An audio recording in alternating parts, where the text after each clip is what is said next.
안녕하십니까? 집사님들 잘 지내셨습니까?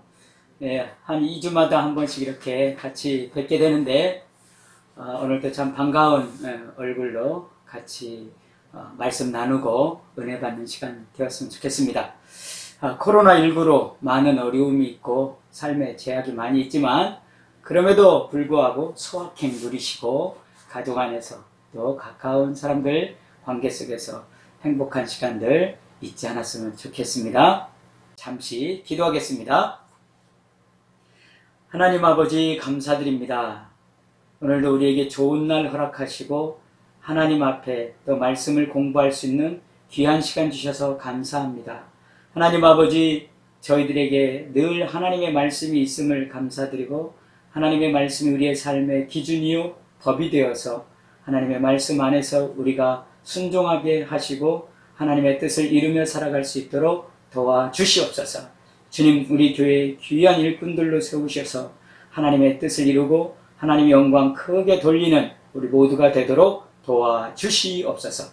마치는 시간까지 함께하여 주시길 바라며 예수님의 이름으로 간절히 기도드립니다. 아멘. 네, 감사합니다. 오늘 말씀의 공부 주제는 예배에 관한 부분입니다. 그래서 예배긴 예배인데 어떤 예배냐? 참예배. 참예배가 무엇이며 어떻게 해야 하는 것인지를 또 말씀 찾아보면서 같이 공부하도록 하겠습니다. 자, 보내드린 그 유인물 보시면 1번입니다. 우리가 예배할 대상은 누구입니까? 아주 우리가 쉬운 문제입니다. 그렇지만 중요한 부분이기 때문에 1번 문제로 같이 나누려고 합니다. 출애굽기 20장 3절인데요. 같이 한번 찾아보죠. 출애굽기 20장 3절. 출애굽기 20장은 십계명에 관한 말씀이 기록된 부분입니다. 그 중에서 이제 3절이 바로 첫 번째 계명에 대한 부분인데, 자, 출애굽기 20장 3절을 같이 한번 읽겠습니다. 시작. 너는 나 외에는 다른 신들을 내게 두지 말라. 네, 제1계명입니다. 너는 나 외에, 하나님 외에는 다른 신들을 너에게 두지 말라. 이렇게 말씀하고 있습니다. 자, 이것이 바로 우리가 예배할 대상이 누구신지를 정확하게 말씀하고 있죠. 하나님은 다른 신들에게 절하거나 예배하는 것을 허락하지 않으셨습니다. 다시 말하면 우리가 예배할 대상은 오직 하나님이시라는 겁니다. 너무나 잘 아시는 부분이죠. 자, 그런데 여기 나와 있는 하나님이 어떤 분이신지를 알려면 오늘 출애굽기 20장 1절과 2절을 좀 봐야 합니다. 1절을 보면 하나님이 이 모든 말씀으로 말씀하여 이르시되, 2절이 중요하죠. 나는 너를 애굽 땅 종되었던 집에서 인도하여 낸 내 하나님 여호와니라. 자, 이 2절이 십계명을 주신 가장 기본적인 하나님과의 우리의 관계가 무엇인지를 알려주고 있는 겁니다. 아무 관계 없는데 십계명을 준다든지 아무 관계도 없는데 나 외에 다른 신을 내게 두지 말라 이렇게 말하면 너무나도 좀 이해가 안 될 수 있잖아요. 근데 2절이 바로 하나님과 우리 관계가 어떤 관계인지를 알면 10가지 계명이 그게 마땅히 지켜야 될 계명임을 알 수 있게 되는 거죠. 자, 어떤 관계입니까? 나는 너를 애굽 땅 종되었던 집에서 인도하여 낸 내 하나님 여호와다. 한마디로 말하면 하나님이 출애굽의 하나님이시라는 거잖아요. 이스라엘 백성들에게 그 430년 동안 애굽에서 어려운 고통의 삶을 살았던 그런 이스라엘 백성들을 하나님의 전적인 능력으로 구원하셨던 걸 우리는 기억합니다.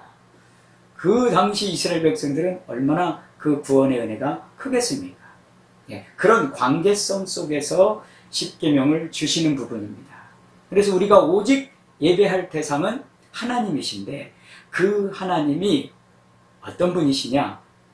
이제 오늘날 우리들로 말하면 우리를 죄에서 혹은 사망에서 구원해 내신, 출애굽시키신 그런 하나님이시라는 겁니다.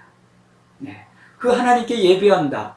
그 하나님께만 경배한다. 이건 마땅하고 우리의 기쁨으로 할 수 있는 일 아니겠습니까? 왜냐하면 우리가 구원받았기 때문이죠. 우리가 하나님의 사랑을 입은 사람이기 때문이죠. 자, 2번입니다. 2번 문제. 하나님에 대한 예배자의 마음은 어떠해야 합니까? 예배를 드리는 우리 입장에서 어떤 마음이 필요하냐? 이 부분입니다. 자, 우리 신약성경 마태복음 15장 7절에서 9절을 한번 먼저 보도록 하겠습니다. 마태복음 15장 7절에서 9절 말씀. 신약 25쪽이죠. 같이 읽겠습니다. 7절에서 9절 시작. 외식하는 자들아, 이사야가 너희에 관하여 잘 예언하였도다. 일러스되 이 백성이 입술로는 나를 공경하되 마음은 내게서 멀도다.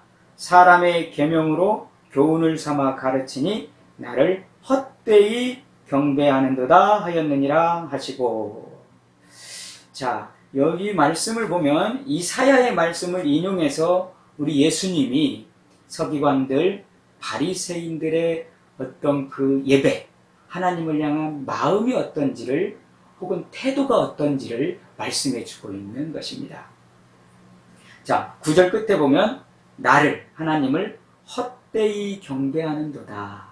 그러니까 바리새인들과 서기관들은 그 예배가 헛된 예배라는 겁니다.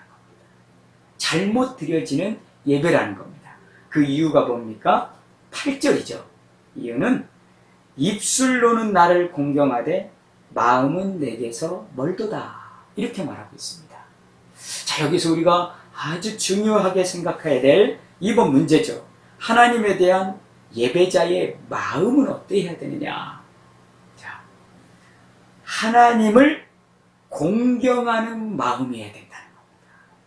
자, 5계명에 보면 내 부모를 공경하라 그렇게 말씀하잖아요. 그 공경이 뭡니까? 부모의 말을 잘 듣고 그 마음을 기쁘게 해드리는 것이 공경이잖아요.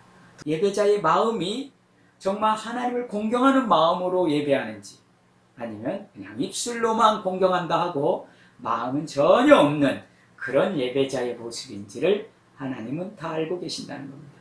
그래서 예배자의 마음은 바로 하나님에 대한 공경의 마음을 가져야 된다. 하나님의 말씀을 귀하게 여기고 또 하나님의 마음을 기쁘게 해드리고자 하는 그런 마음이 항상 있는 것, 바로 예배자의 기본적인 태도라고 할 수 있겠습니다. 우리 성도님들 예배를 잘 드릴 수 있도록 우리의 마음을 잘 늘 추스리기를 간절히 바랍니다. 자, 3번 문제입니다. 하나님이 찾으시는 예배자는 누구입니까? 하나님이 찾으시는 예배자.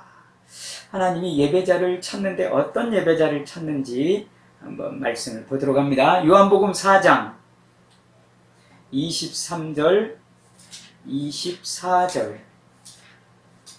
요한복음 4장 23절 24절. 자, 23절 24절. 자, 같이 한번 읽어보겠습니다. 시작. 아버지께 참되게 예배하는 자들은 영과 진리로 예배할 때가 오나니 곧 이때라. 아버지께서는 자기에게 이렇게 예배하는 자들을 찾으시느니라. 하나님은 영이시니 예배하는 자가 영과 진리로 예배할지니라. 아멘. 네, 우리 아주 잘 아는 말씀이죠. 자, 근데 여기서 보니까 하나님이 찾는 사람이 있다는 거죠. 23절 뒷부분에 보면 아버지께서는 자기에게 이렇게 예배하는 자들을 찾는다. 이렇게 말하고 있습니다. 그러면서 이렇게 예배하는 자가 누구냐? 바로 영과 진리로 예배하는 자. 라고 말씀하고 있습니다. 자, 하나님이 영이시니까 예배하는 자가 영으로 예배를 드려야 된다는 겁니다. 또 하나는 진리로 예배를 드려야 된다는 겁니다. 말씀이 조금 어렵긴 하죠. 영으로 드리는 게 뭐고 진리로 드리는 게 뭘까? 자, 영은 뭡니까? 영이신 하나님을 우리가 만나기 위해서는 우리가 예배를 영적으로 드려야 된다는 겁니다. 육체적으로 우리 사실은 우리가 예배당에 예배자로 딱 나와 있을 때 우리 육체가 나온 거잖아요.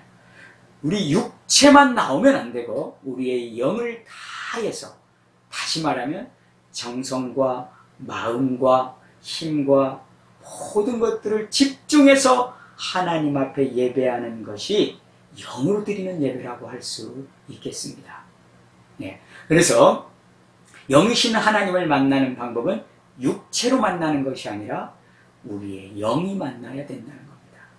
그래서 우리가 영적 예배라고 하는데, 영적 예배는 이제 또 뒷부분에 문제가 있으니까 한번 생각해 보고요. 아무튼 우리의 영이 하나님을 만나는 예배가 되도록 정성과 집중, 힘을 다해서 예배를 드려야 된다는 것을 말씀하고 있는 겁니다. 진리로 예배한다. 진리는 뭡니까? 바로 하나님의 말씀이죠. 또 그 하나님의 말씀을 듣는 것이 가장 중요한 예배 속에서의 요소 중에 하나입니다. 하나님이 하시고 싶은 말을 우리에게 들려주시는 것, 말씀, 설교를 통해서 우리에게 들려주시는 것, 바로 하나님이 우리를 만나주시는 방편 중에 하나죠. 하나님의 말씀을 들을 때 우리는 하나님의 뜻을 알게 되고 하나님을 만날 수가 있는 겁니다. 그래서 참 예배는 뭐냐? 바로 영과 진리로 드리는 예배인데, 하나님은 이렇게 예배하는 자를 찾는다, 그렇게 말씀했습니다. 하나님이 찾는 자, 찾는 예배자 되는 것이 참 소중하죠. 많은 예배가 있지만 하나님이 돌아보지 않고 하나님의 이 마음에 합당한 예배가 되지 않으면 많은 예배를 드려도 사실 하나님이 받으시는 예배가 될 수 없는 겁니다. 그래서 우리 모두는 하나님이 찾으시는 예배자가 되기를 간절히 바랍니다. 4번입니다. 하나님이 받아주시는 예배자는 누구입니까? 하나님이 받아주시는 예배자. 또 하나님의 말씀에 보니까 하나님이 어떤 예배자를 받아주시는지 나와 있는데, 우리 시편을 한번 보도록 하겠습니다. 시편 51편 17절.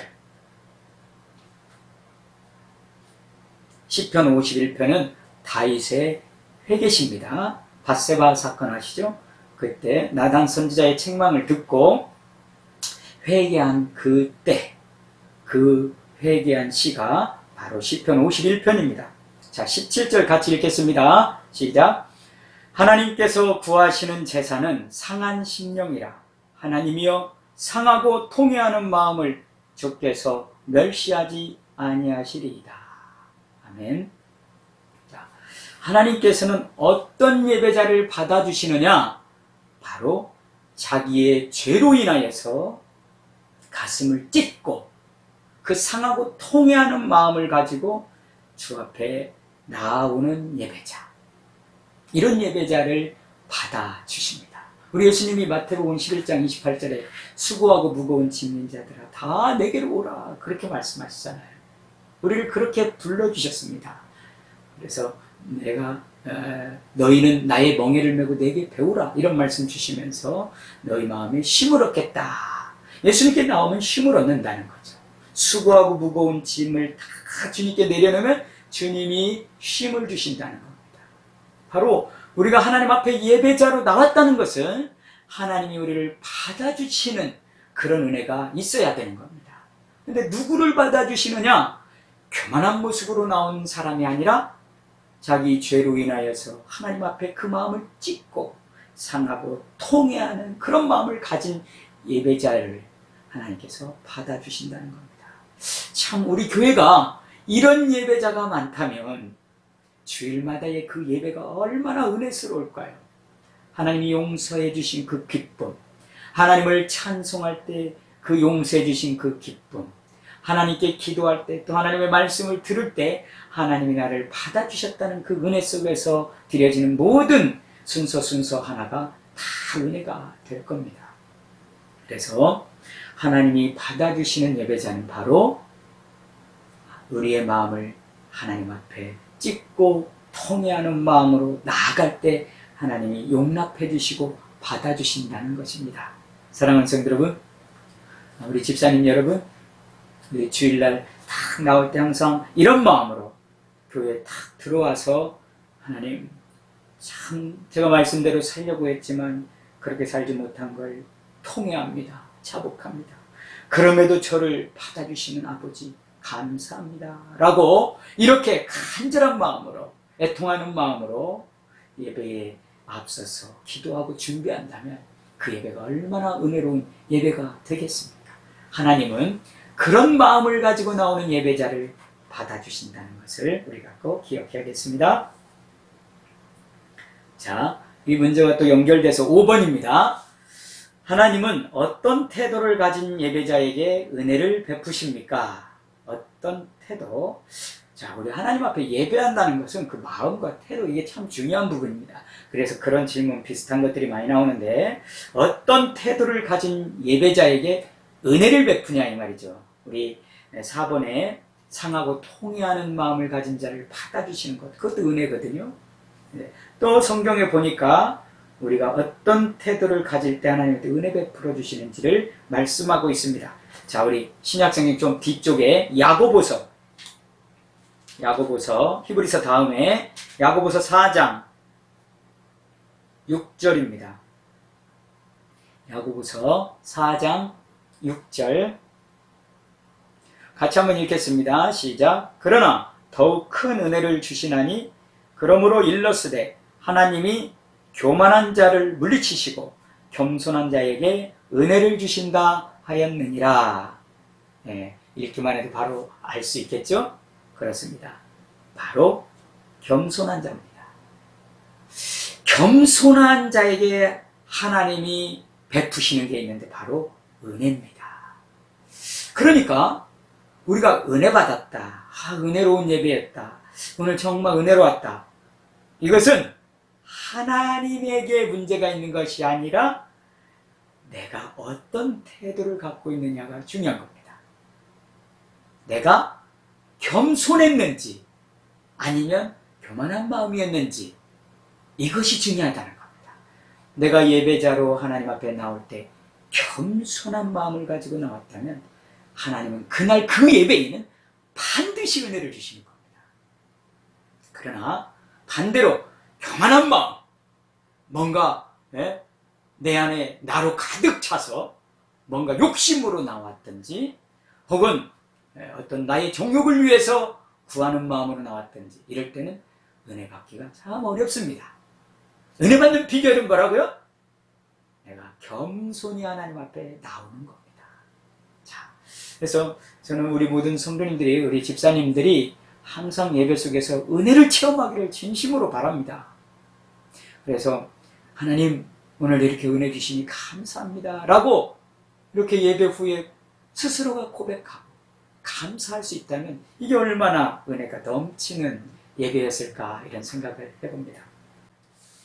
자, 6번 문제입니다. 예배 안에서 우리가 드리는 것과 하나님이 주시는 것은 무엇입니까?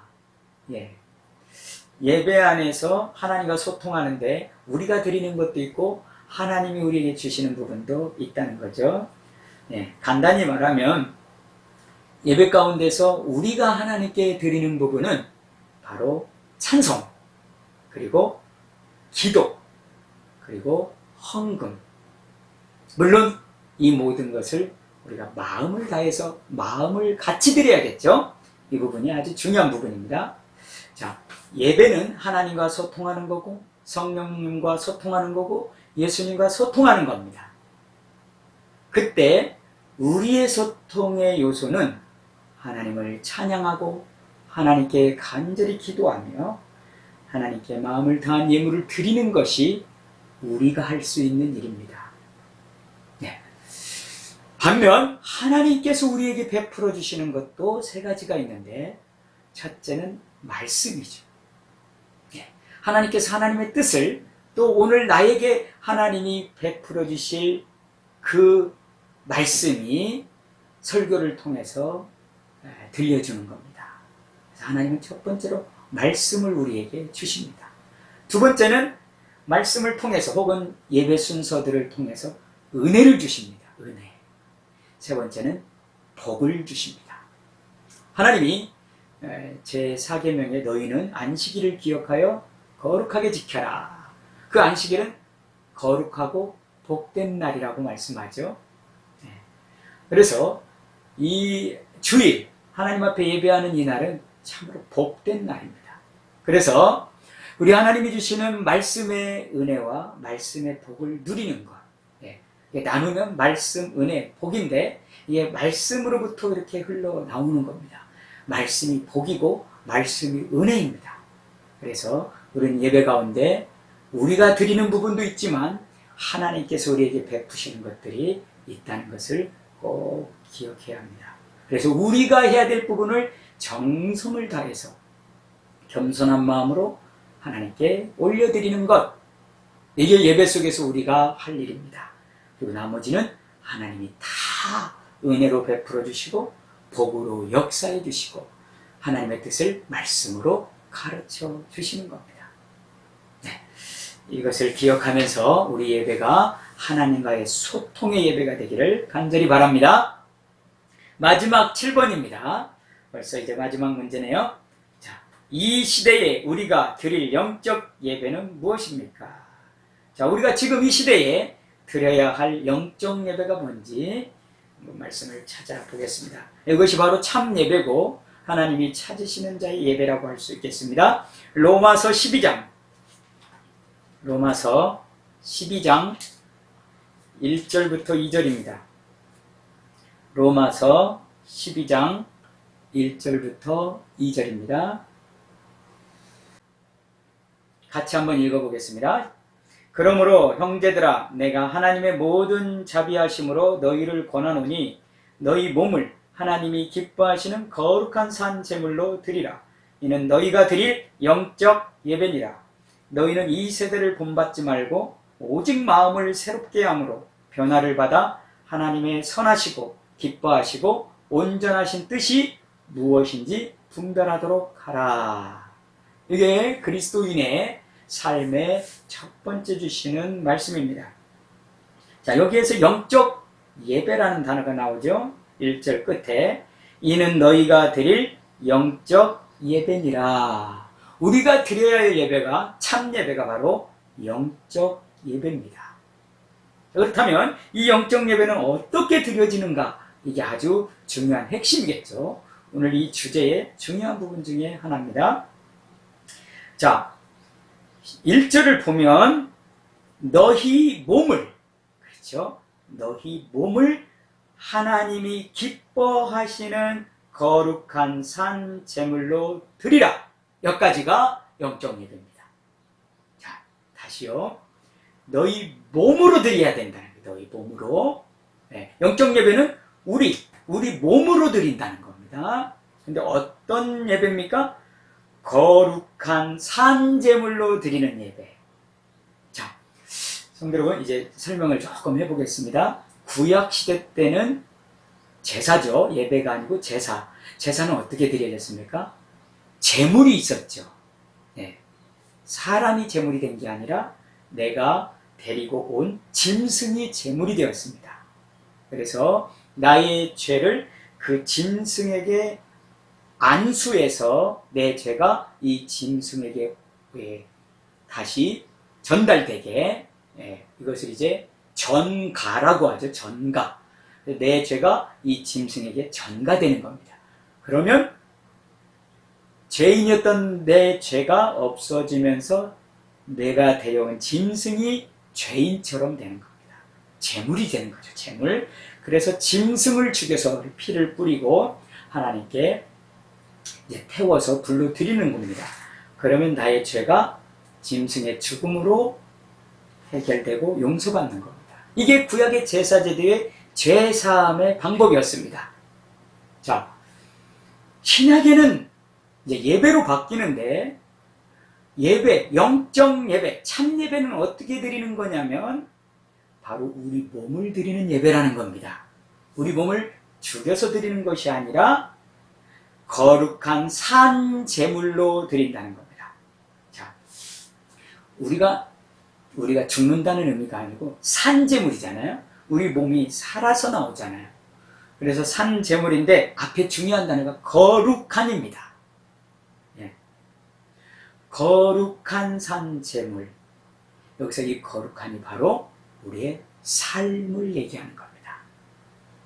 우리가 일상의 삶, 6일 동안의 삶을 거룩한 삶으로 살고 와서 드리는 우리 몸의 예배입니다. 그게 거룩한 거룩한 산 제물된 우리 몸입니다. 이렇게 드리는 예배가 영적 예배요, 참 예배입니다. 자, 정리합니다.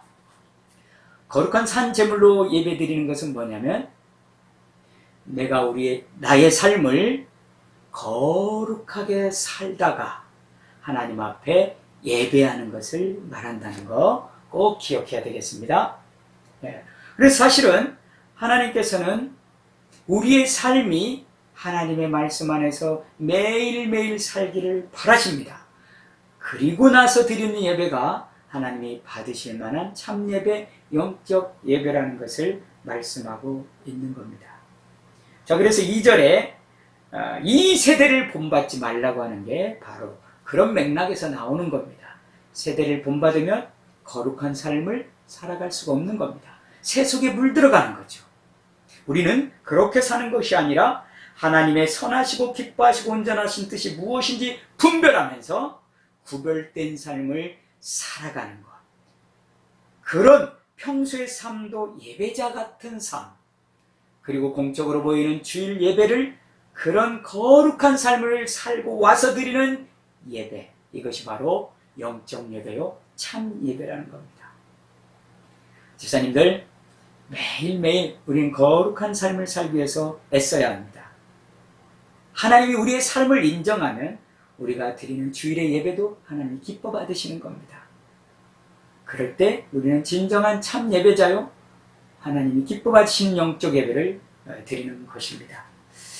예, 오늘 말씀은 여기까지인데 우리의 삶을 돌아보고 주님 안에서 참 예배자의 삶을 살기를 축원합니다.